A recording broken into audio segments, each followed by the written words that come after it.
j'avais très hâte d'être parmi vous ce matin pour partager justement un message sur la louange. Quand je t'ai vu la dernière fois, votre louange m'a touché. Je suis venu encore aujourd'hui. Je suis encore touché par votre louange. Merci pour ce que vous faites pour la louange ici. Mais je pense que ce que vous faites le dimanche dans la célébration, je le vois très bien, ça se transmet, ça se propage dans ce que vous faites durant la semaine. Alors j'espère que ce passage ce matin de Psaume 150 va venir vous booster, va venir vous nourrir, va venir confirmer certaines choses que vous devez continuer de faire à Saint-Constant. Alors permettez-moi de lire le passage pour vous dans Psaume 150. On a dit, louez l'Éternel, louez Dieu dans son sanctuaire, louez-le dans l'étendue où éclate sa puissance. Louez-le pour ses hauts faits, louez-le selon l'immensité de sa grandeur. On en a chanté tantôt. Louez-le au son de la trompette, louez-le avec le luth et la harpe, louez-le avec le tambourin, avec les danses, louez-le avec des instruments à cordes et le chalumeau. Louez-le avec les cymbales sonores, louez-le avec les cymbales retentissantes. Que tout ce qui respire loue l'Éternel. Louez l'Éternel. Louez l'Éternel. Ça, c'est quelque chose que vous avez déjà entendu? C'est quelque chose qu'on a déjà parlé, peut-être?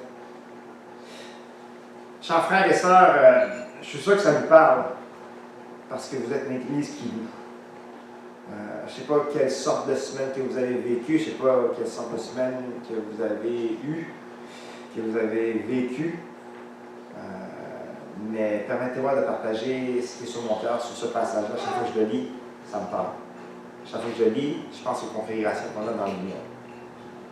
Alors, sans plus tarder, permettez-moi de prier ensemble. Permettez-moi de remettre ce temps à Dieu. Merci Dieu éternel, merci de nous donner la vie et tous les sens et les moyens d'en profiter. Seigneur, ça ne dérange pas quelle sorte de semaine qu'on a eu, ça ne dérange pas qu'est-ce qu'on a vécu, mais on sait que tu es avec nous. On sait que tu guides nos pas et que tu es avec nous de côte à côte, même des fois tu es devant nous. Et Seigneur, on prie que, alors qu'on se rassemble ce matin pour t'adorer, pour entendre ta parole, Seigneur, que tu sois avec nous. Alors, Saint-Esprit, je prie que tu ouvres nos oreilles et nos cœurs à ta parole. Et je prie que je ne sois pas un obstacle à ton message pour cette congrégation. Que tu sanctifies les mots qui sortiront de mes lèvres.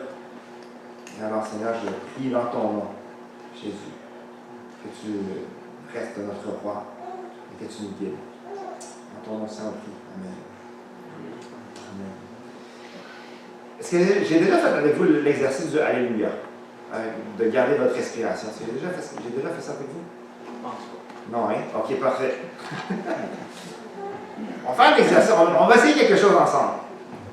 Je vais vous demander d'expirer, de vider l'air de vos poumons. Je vais vous demander de prendre une grande expiration. Souvent, on dit prendre une grande inspiration, mais là, je vais vous dire de prendre une grande expiration. On va essayer de sortir le plus d'air possible de nos poumons. C'est la première étape de l'activité.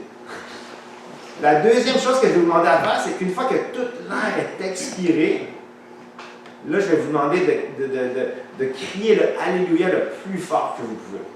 Okay? On va essayer de le faire sérieusement. On va essayer de tirer le plus d'air possible. On va prendre un bon 10 secondes pour pousser fort. Okay? Puis après ça, je vais donner un signe de main. On va essayer de dire Alléluia ensemble. Ça marche? Après, on va essayer. 1, 2, 3, go, expire.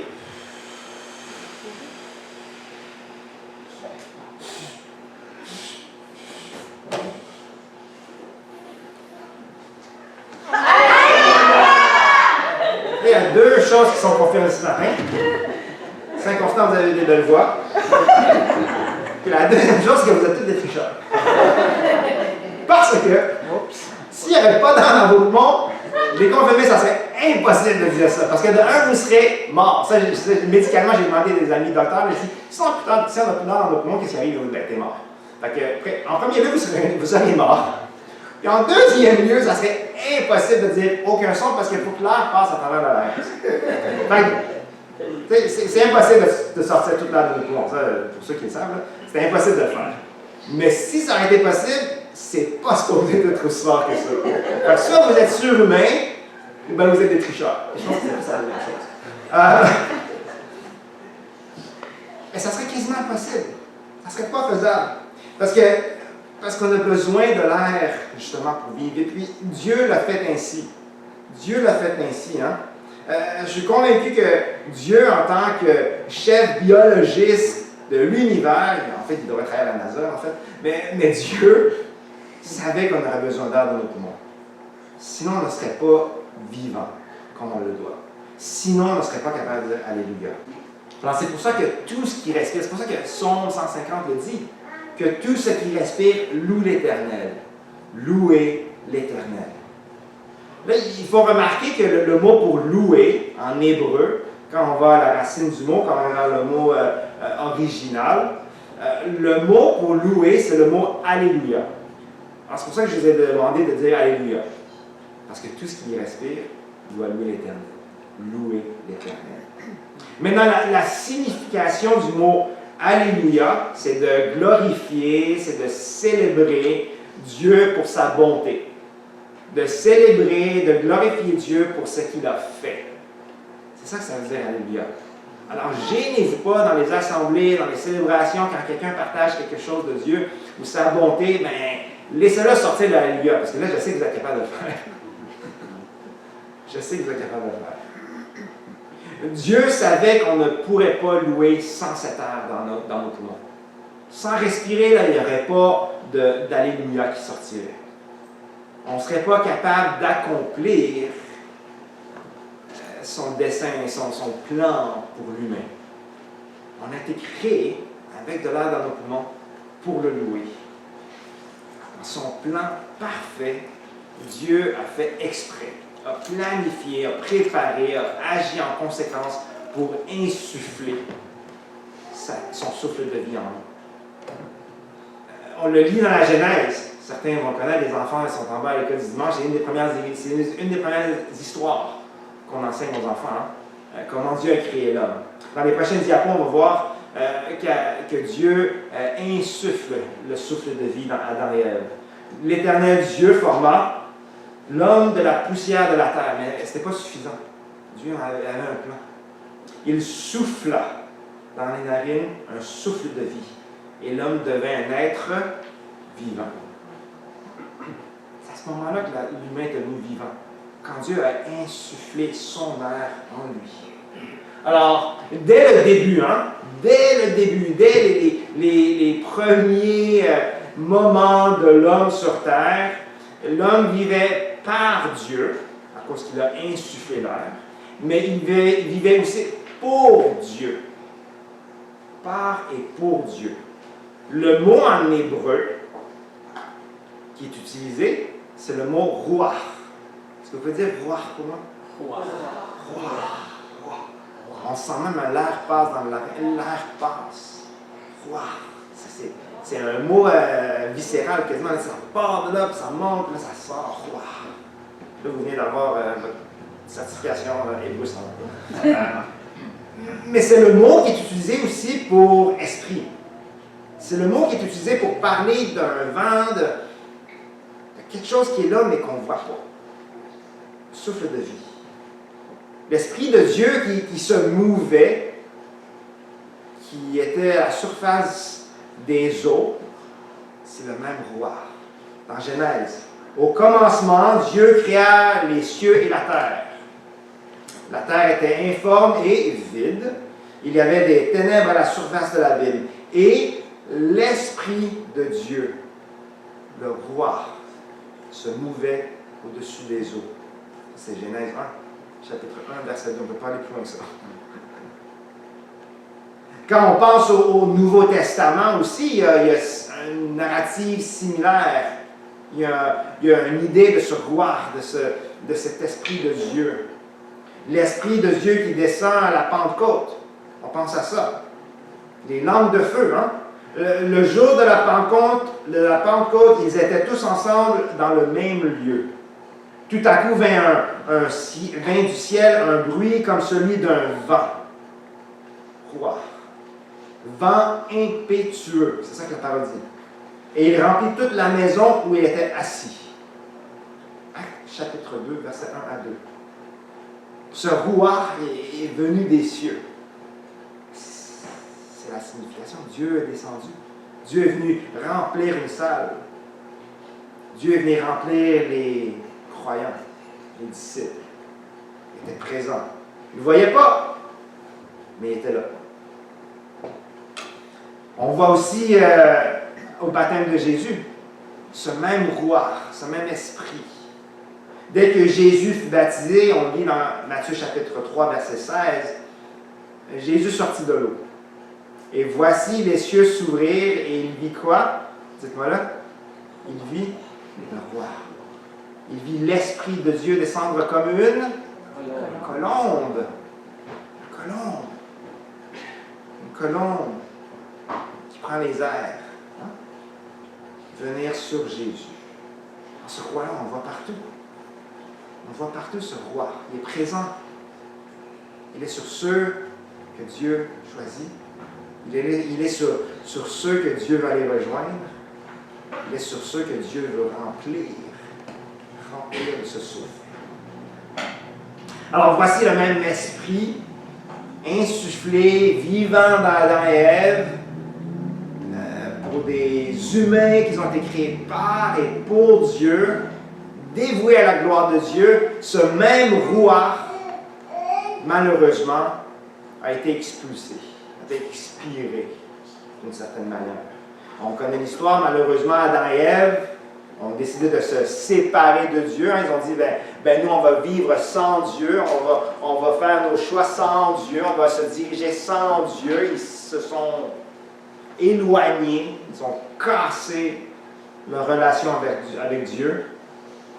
Puis à partir de ce moment-là, à chaque décision qu'ils ont faite, à chaque action qu'ils ont faite pour désobéir, pour ne pas faire ce que Dieu voulait d'eux, ils ont arrêté de vivre. Et plutôt, ils ont essayé de survivre. Ils étaient supposés de vivre, mais ils ont commencé à survivre. Puis c'était pas pour Dieu. Ils n'essayaient pas de survivre pour Dieu, ils essayaient de survivre pour eux-mêmes. Parce que s'ils avaient décidé de renier leur Créateur, ils vivaient pour eux. Ils se disaient, moi je ne vis pas par Dieu, je vis par moi-même, donc je vais vivre pour moi. Mais c'était juste une quête de subsistance, ils essayaient juste de survivre. C'était sans issue. C'était une vie sans but. C'était comme être sur un chemin, un cul-de-sac. Ils étaient sur un cul-de-sac spirituel. Mais ils essaient de courir vite. On connaît l'humain, on nous connaît.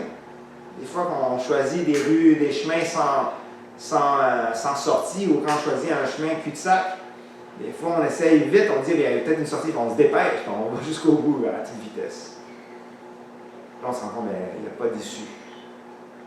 Puis à force d'aller dans des chemins sans but, sans fin, cul-de-sac, à toute vitesse, tu t'essouffles.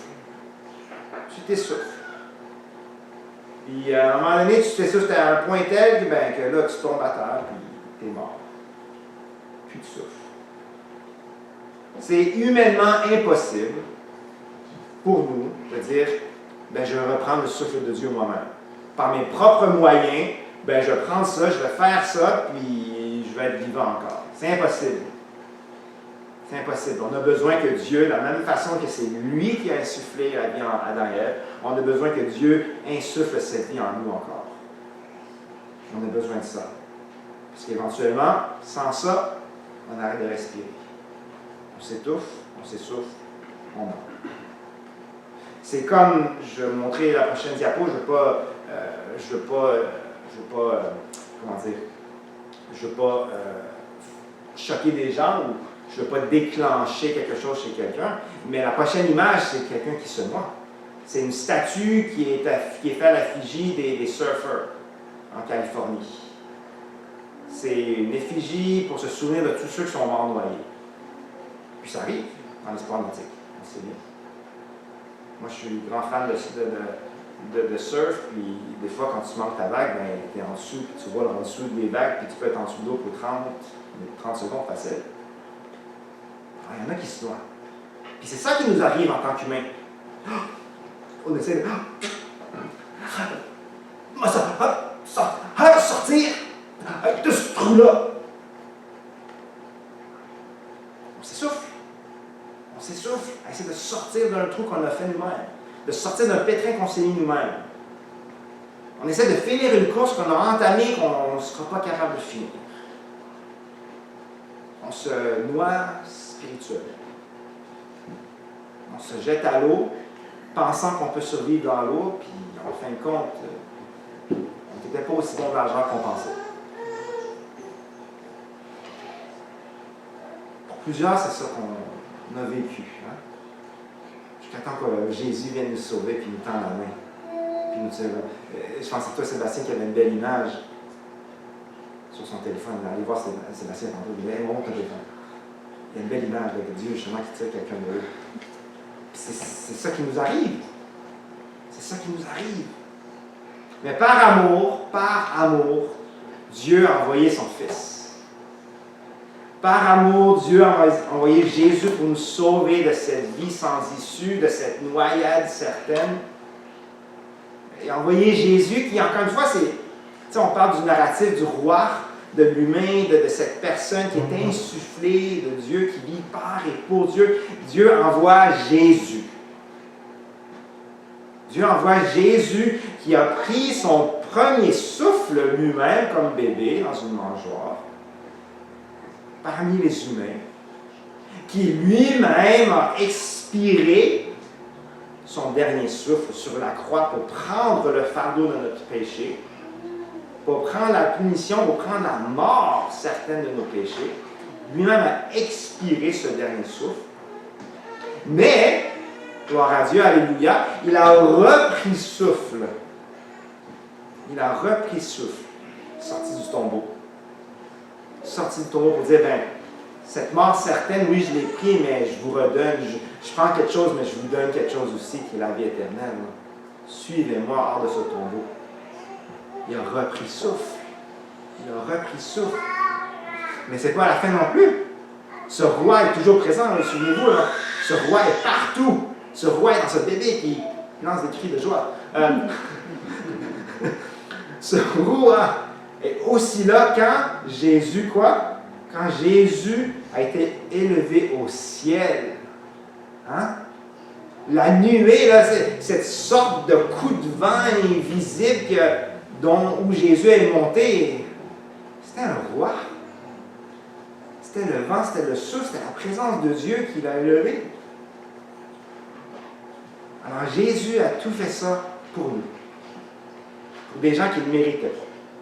Pour des gens qui avaient décidé de, moi Jésus, je n'ai pas besoin de toi, je vais expirer complètement tout ce qui était en moi, parce que je veux vivre par et pour moi. Jésus l'a fait pour nous. Gracieusement, on l'a chanté. Dieu a pardonné notre désobéissance. Dieu a payé le prix de notre désobéissance, a payé la punition de notre désobéissance, a pris notre place sur la croix. Mais Jésus a aussi donné cette chance à une vie éternelle certaine en Dieu. On était destiné à une mort certaine, mais là on a une vie certaine en Jésus. Premier souffle, dernier souffle, repris souffle, monter dans une nuée. Amusez-vous, lisez la Bible et dites, OK, est-ce qu'il est là? Je sais qu'on est baptiste, non, on n'est pas hyper fort, là. On n'est pas calé en esprit, là, en Saint-Esprit, mais avec le petit peu qu'on a le matin, là, lisez les passages, vos passages préférés. Puis, il est où ce roi-là? Où est-ce qu'il est le roi? Parce que si on croit à un Dieu trinitaire, le roi va être là. C'est sûr. C'est sûr. Alors, combien les effets de ce roi, qui est invisible, encore une fois, mais dont les effets sont visibles, ça se sent, tu le vois, tu le vis. Tu le vis. Au Québec, on sait, hein, le froid, c'est une chose. Mais c'est quand tu es mouillé, ça coupe à travers tout, là, ça va jusqu'aux os. Ça va jusqu'aux os. C'est invisible, mais tu le sens. Tu le sens profondément. Tu le sens profondément. Si ce n'est pas assez de comprendre que le roi est partout, que de louer Dieu doit être partout, on a juste regardé à Psaume 150. Il n'y a que 13 versets là-dedans. 13 versets. Non, il n'y a que 6 versets, excusez-moi. Il n'y a que 6 versets dans ce psaume-là. Mais 13 fois, dans 6 versets, c'est répéter. Louer l'Éternel. Là, les parents, vous êtes tous justifiés, répétez autant de fois que vous voulez, le Dieu le fait. On ne doit pas se gêner de répéter à nos enfants. Fait que 13 fois en 6 versets. Répétition, répétition, répétition. Les Hébreux étaient des maîtres de la répétition, surtout pour des choses qui comptaient. Historiquement, les Hébreux sont connus pour ça. Puis on le voit, là, tout doit être rempli. Tout doit louer. Tout ce qui peut être rempli va louer. Le sanctuaire, c'est les espaces. L'étendue, la nature. La trompette. Le chalumeau, là, certains vont dire hey, chalumeau, ici, m'a dit d'aller acheter un chalumeau. Le chalumeau, la traduction, c'est même une clarinette. Okay? C'est pas un. Quoi que vous pourriez le faire, si vous trouvez une façon de louer Dieu avec un chalumeau, tant mieux, appelez-moi, je vais être là. Mais tous les instruments, tout ce qui peut être rempli d'air, là, ça loue. Ça doit louer. Alors, ce qu'on doit comprendre, c'est que louer Dieu, c'est pas une option, c'est inconstant. On ne se lève pas le matin et puis, qu'est-ce que je fais aujourd'hui? Option A, je tourne me coucher, puis je fais rien, puis je vis ma vie égoïste. Ou option B, je loue Dieu. Option C, aucune des deux. C'est pas un choix de réponse, non? Le roi est partout, répété 13 fois en 6 versets, louer Dieu n'est pas une option. On ne peut pas se cacher de ce fait-là, de cette vérité-là dans la parole. Le pasteur américain Jeff Vanderbilt nous rappelle que Dieu n'est pas mort sur une croix juste pour quelques heures de piété un dimanche, puis un souper spaghetti une fois de temps en temps. C'est pas vrai. Dieu n'a pas pris son premier souffle, n'a pas expiré son dernier souffle, n'a pas repris souffle, n'est pas monté dans une nuée juste pour que ses enfants vivent quelques heures de piété par semaine. C'est pas vrai. Il y a d'autres moyens. Il y aurait eu d'autres moyens. Alors Jésus veut nous redonner ce souffle pour que tous les endroits de notre vie soient remplis d'Alléluia. Que tout ce qui respire loue l'Éternel, louez l'Éternel. Tous les alvéoles de nos poumons, dès que vous pouvez, ça se fait automatiquement, mais quand vous vous levez et dites une nouvelle journée, Dieu veut remplir ça. Que votre horaire soit chargé, Dieu veut remplir ça. Que les parties de votre vie, vous dites, ça c'est Dieu, tu peux prendre toute ma vie, là, mais cette partie-là de ma vie, là, je vais la remplir moi-même. Dieu va la prendre. Les parties occupées, les parties pleines, les parties vides, Dieu veut le remplir. Les parties complètes, les parties manquantes, je n'ai pas encore ça, Dieu veut déjà le remplir. Qu'est-ce qui manque? Ce qui manque, là, Dieu veut le remplir déjà. Les trucs de votre vie qui sont remplis de joie ou de peine, de douleur, Dieu veut les remplir. Les choses que vous avez en abondance, Dieu veut les remplir. Sachez que Jésus veut remplir tout ce qui est dans votre vie afin d'en tirer tous les alléluia possibles. Il veut tout remplir pour en tirer tout ce qu'il peut. Alors, où commencer? Comment est-ce qu'on fait pour commencer? Pour laisser Dieu tirer tous les alléluia de notre vie. Je propose Colossiens chapitre 2, versets 6 à 7 de l'apôtre Paul. Alors, on va à la prochaine diapo. Ainsi donc, on lit dans Colossiens chapitre 2, ainsi donc, comme vous avez reçu le Seigneur Jésus-Christ, marchez en lui, étant enraciné, fondé en lui, et affermi par la foi d'après les instructions qui nous ont été données, abondées en action de grâce. Il y a 3 trucs dans ce court passage qui peuvent nous aider à louer l'Éternel. On va voir ça à travers 3 choses. La prochaine diapo, on va voir c'est notre direction, nos actions et puis nos décisions. Si on commence avec notre direction, la prochaine diapo.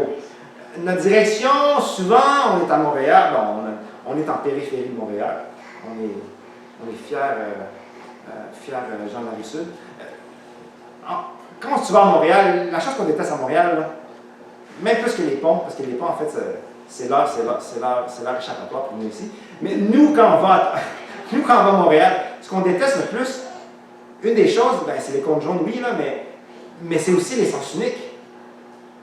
Et mon Dieu, le sens unique, tu vas aller quelque part, puis là, tu te rends compte, ben, je ne peux pas tourner à gauche pendant genre 15 minutes, c'est quoi cette affaire-là? Donc, tu tournes à droite, puis tu remontes, puis en tout cas. Mais les sens uniques, ça nous préconditionne, on va dire comme ça, à penser que la direction, c'est seulement unidirectionnel. Mais en Dieu, quand on est chrétien, quand on est croyant, quand on est disciple, quand on est sérieux avec notre foi, on doit se rendre compte que la direction d'un chrétien, ben, elle est en deux sens. Là, vous me disiez, ben, ici, comment on va dans d'autres directions? Laissez-moi vous expliquer. Comme un arbre va pousser dans quelle direction? Dans deux directions. Quand une petite graine, tu la plantes dans le sol, ben, elle va aller s'enraciner vers le fond, c'est sa direction. Puis le plus profond qu'elle s'enracine, ben, ça va aller dans l'autre direction aussi. Et puis l'erreur qu'on fait en chrétien, en tant que chrétien, des fois, c'est qu'on veut monter, là, on veut avoir des branches, on veut avoir un tronc solide pour porter des fruits. Mais on oublie d'aller dans la direction profonde avec Dieu, dans les fondements profonds. D'aller dans la direction par en bas, de s'enraciner. Alors, avant même de penser aux fruits, pensons, est-ce qu'en même temps, ou peut-être même avant, est-ce que je prends le temps d'aller dans la direction où ce que la parole est, où ce que Dieu veut que je mette mes racines? Parce qu'on sait bien, un arbre qui a des racines profondes va avoir des branches qui vont monter vers le haut. Puis même des fois, vous pouvez le voir, il y a des arbres où les racines sont tout croches. Bien, l'arbre va pousser tout croche. Hein? Des fois, on le voit souvent. Tu sais, cet arbre-là, il est bizarre, il penche vers la gauche. Puis là, tu te rends compte, bien, en fin de compte, les racines pouvaient juste aller vers un tel sens. C'est pour ça que l'arbre, il compense qu'il va dans l'autre sens. Et qu'il va tout croche bien belle. Fait que, même chose pour nous. Même chose pour nous. Enracinons-nous profondément. Allons dans la direction d'en bas et d'en haut.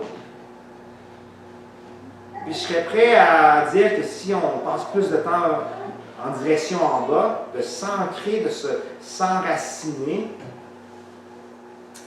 ça va peut-être pousser plus naturellement vers le haut. Notre direction vers le haut va arriver. Puis les fruits vont arriver naturellement. Alors, dans la parole, la vie de communauté, dans le service, dans les dons. Des fois, c'est intéressant que les dons, on en a prié tantôt, mais des fois, on cherche nos dons sans trop connaître qui Dieu est. On dit, ben, j'ai peut-être tel don, mais si tu connaîtrais Dieu, peut-être que tu saurais comment il t'a décrit. Qu'est-ce qu'il veut de toi? Tu aurais une meilleure façon de discerner ce qu'il veut de toi. En direction dans les deux sens. Deuxième façon de pouvoir louer l'Éternel. La prochaine diapo, on parle des décisions. Et puis là, je fais par exprès, je mets décisions au pluriel. Parce qu'on a plusieurs décisions à faire. On a plusieurs décisions à faire. On a besoin, je serais même prêt à dire qu'à chaque jour, on doit affermir la décision avec le même genre de foi qu'on avait quand on a dit « Oui, Jésus, je veux te suivre ». Tu sais, la première fois que vous avez accepté Jésus, tu sais, la première fois là, que vous avez dit « Jésus, je te veux dans ma vie, oui, je t'accepte, oui, viens me sauver », cette foi-là que vous aviez, là, qui était là, plein d'énergie, cette foi-là qui était ouverte à ce que Dieu allait vous montrer, cette foi-là que vous sachiez que si vous aviez cette foi en Jésus, qu'il viendrait vous sauver, que vous l'accepteriez, cette foi-là, vous devez l'avoir chaque jour, pour toutes les décisions. On doit affermir cette foi-là. Ce n'est pas pour dire qu'on perd notre salut, non, non. On a le salut, mais est-ce qu'on perd cette ferveur-là pour nos décisions, pour toutes les décisions? Hein? Une vie de louange va grandir à travers les décisions continues. À travers les décisions continues d'une vie insufflée en lui. On ne prend pas une bouffée d'air, Jésus sauve-moi. Oh! Et là, on vit le reste de notre vie sur un souffle. Non, c'est comme. Vous n'en pas à sortir. On a besoin de constamment respirer. Jésus, oui Jésus, oui Jésus, merci. Oui Jésus, je te crois. Oui Jésus, tu es capable de faire ça. Oui Jésus, je sais que tu peux accomplir telle chose. Oui Jésus, tes promesses sont vraies. Oui Jésus, ta vérité. Oui Jésus, ta parole. Oui Jésus, la prière. On a besoin d'insuffler, de respirer. On n'a pas été créé avec des tanks à oxygène. Pas encore. Pas encore. Pas encore. Alors, dans toutes vos décisions, hein, Jésus, est-ce que je crois que tu peux intervenir dans ces décisions? Est-ce que je crois que tu peux me guider? Est-ce que je crois, Jésus, que tu peux me donner discernement? Est-ce que je crois, Jésus, que ma décision, je peux te la remettre la remettre entre tes mains? La réponse est oui. La réponse est oui. Et dernièrement, nos actions. Nos actions. Tout ce que l'on fait.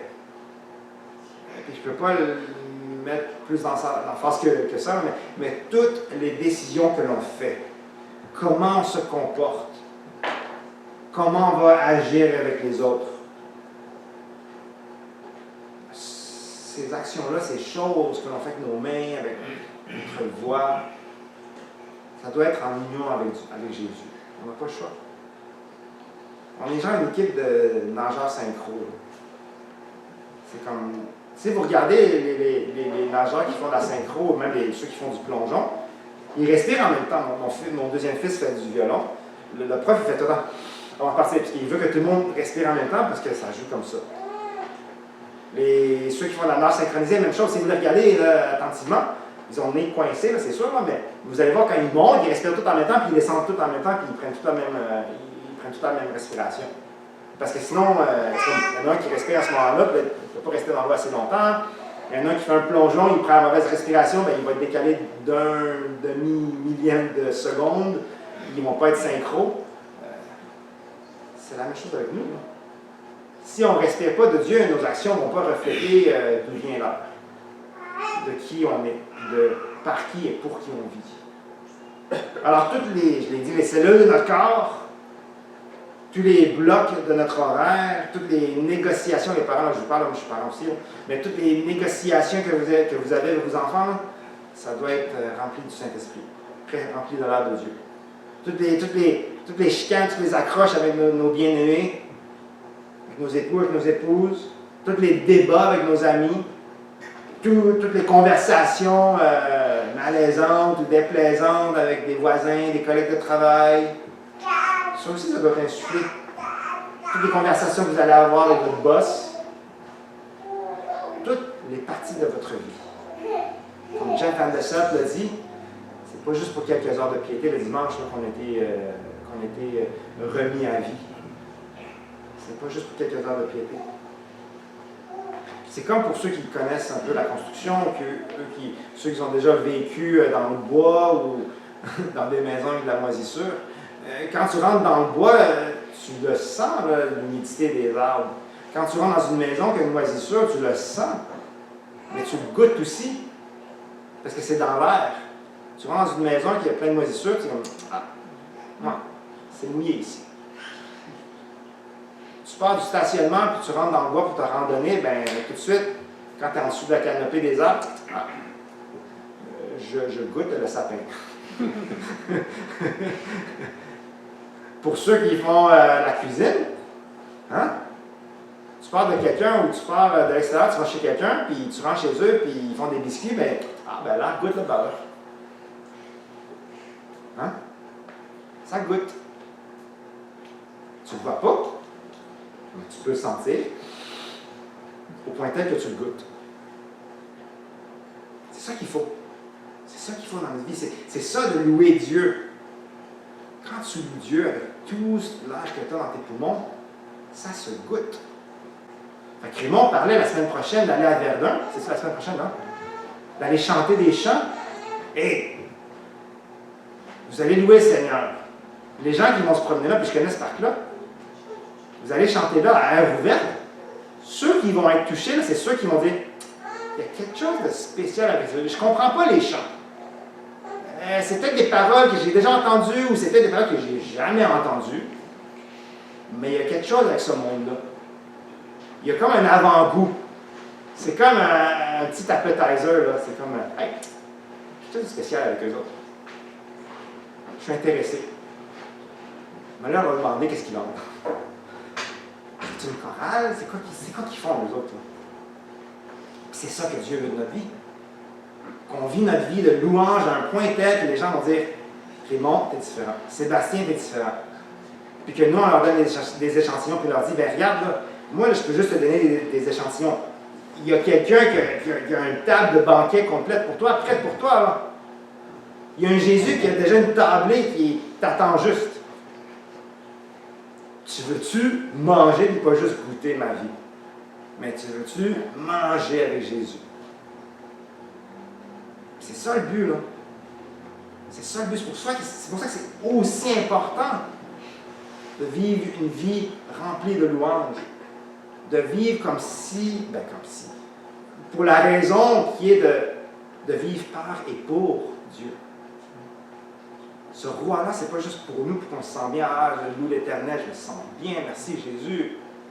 Mais c'est que d'autres puissent goûter à ce roi. Que d'autres puissent recevoir ce souffle de vie. C'est ça le but. Alors, c'est inconstant, louez le Seigneur, louez le bien.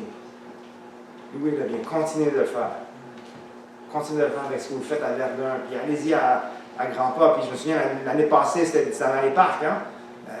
Souper spaghetti, envoyer les jeunes. Les jeunes, ils vont aller au camp, puis ils vont en bouffer là, du roi. Ils vont en bouffer. C'est merveilleux. Alors continuez. Continuez dans tout ce que vous faites, toutes vos interactions, toutes vos décisions, la direction que vous prenez pour votre vie ou que vous remettez à Dieu. Faites-le avec lui. Prions ensemble. Père éternel, on te remercie. On te remercie pour le salut que tu nous donnes en ton Fils Jésus. Saint-Esprit, on prie pour les directions qu'on va prendre dans notre vie, que ce soit insufflé par toi. Seigneur, on prie pour les décisions, pour les actions de nos vies, pour les 7 jours de la semaine, que ce soit rempli de toi. Que ce soit rempli de toi pour la renommée de ton nom Jésus. C'est ainsi qu'on te prie. Amen.